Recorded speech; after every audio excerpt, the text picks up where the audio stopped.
I've spent 22 years wishing I had asked her one more question. That's how I usually start when people ask me about my niece, Carol Ann. But this time I want to start somewhere else. I want to start with the morning her husband stood in our driveway, sobbing into my shoulder, begging me to help him find her, and how it took me 11 days to understand that I was holding the man who already knew exactly where she was. My name is Dolores Whitfield. I'm 74 years old now, and I live alone in a little house outside a town called Cedar Hollow, in a state that doesn't exist on any map you'll find. I've changed the details the way I always do when I tell this story, because some wounds don't need real names attached to them anymore. What I'm about to tell you is true in every way that matters, even if the names are not. Carol Ann was my sister's only daughter. Sweet-natured, funny, the kind of girl who remembered your birthday before you did. She married a man named Peter Hale when she was 26. He sold farm equipment for a living, had a good smile, went to church most Sundays. Everybody in Cedar Hollow liked Peter Hale. That's what makes this so hard to tell. But that wasn't the strangest part of it, not by a long way. Carol Ann and Peter had 2 little girls, Maddie, 6, and June, 4, and Carol Ann was 5 months along with their third. She'd been glowing that spring, the kind of glow you only see in a woman who thinks her life is finally exactly where it's supposed to be. Then on a Tuesday morning in April, Peter called the sheriff's department to report that his wife and daughters were missing. He said Carol Ann had taken the girls out for a walk before dawn and never come home. He was crying on the phone.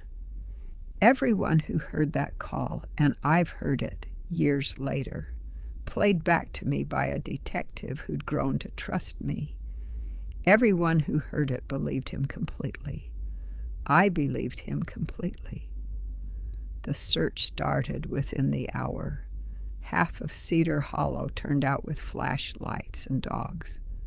I remember standing at the edge of the Hale property, watching searchlights cut through the fog over the pasture, praying to a God I wasn't sure was listening.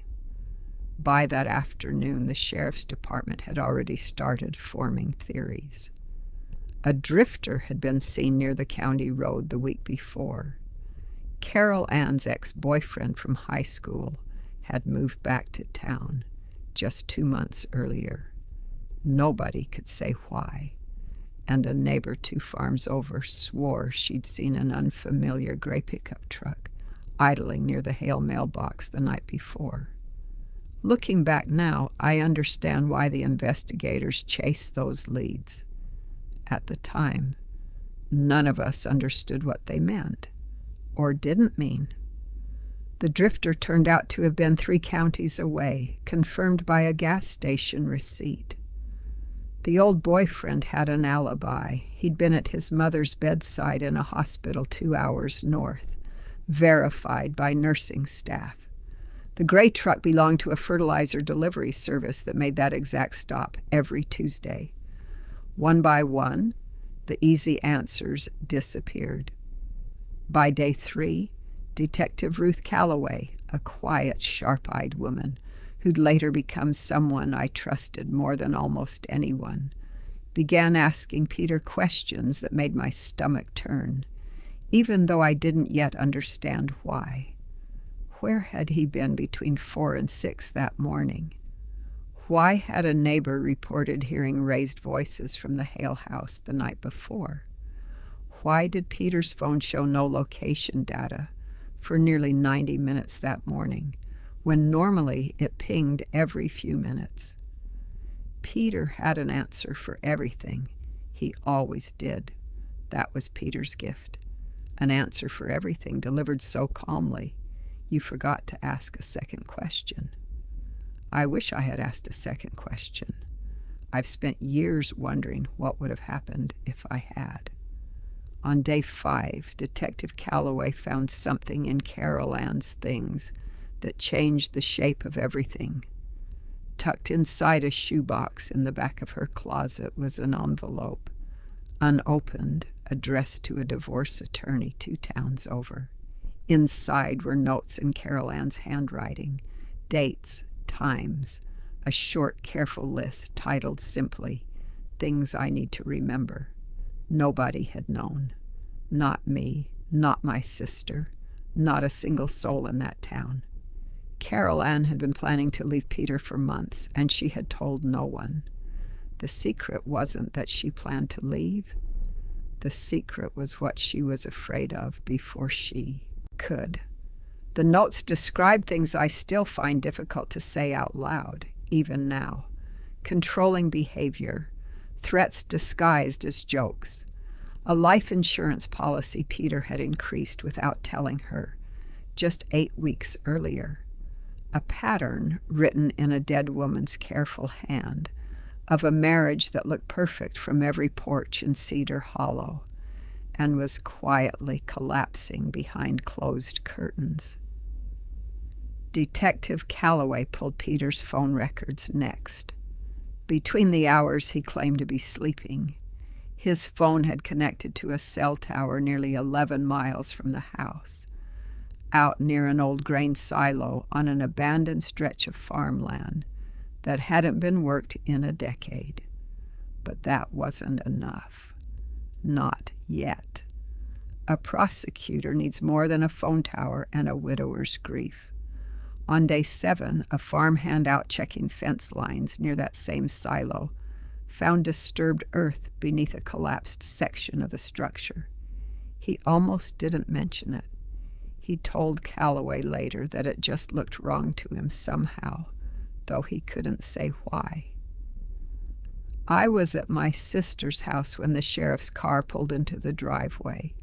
I knew before anyone said a word. You learn to read a face like that when you've lived 70-some years. The particular stillness of someone about to deliver news that will never leave you. They had found Carol Ann. They had found Maddie and June. Peter Hale was arrested that same evening, sitting in our living room, drinking coffee my sister had poured for him, with her own shaking hands, comforting a family he had already destroyed. I had spent 7 days comforting a killer without knowing it. I have never forgiven myself for that, even though I know now there was nothing I could have seen. The trial took most of a year to reach us. I sat in that courtroom every single day I was allowed. The prosecution built its case slowly, the way Detective Calloway had built the investigation, piece by piece, patient and relentless. They showed the jury the insurance policy. They showed them the phone records, the cell tower pings, the silence in the data during exactly the hours Peter claimed his family vanished. A forensic accountant testified about debts Peter had hidden from Carol Ann for over a year, debts that policy would have quietly erased. A neighbor testified about the argument she'd heard the night before, words she hadn't understood the weight of until it was far too late to matter. And then came the confession. Not a courtroom confession, those rarely happen the way you see on television, but a recorded conversation with Detective Calloway, made in the exhaustion of a 4th interview, when Peter's careful answers finally ran out. He never explained why. I don't think there ever really is a why, not one that makes sense to people like us, people who simply loved. The jury took less than a day, guilty on all counts. Peter Hale will die in prison, and no part of me has ever wished that undone. It's been 22 years now. I still drive past the old silo sometimes, though there's nothing there anymore.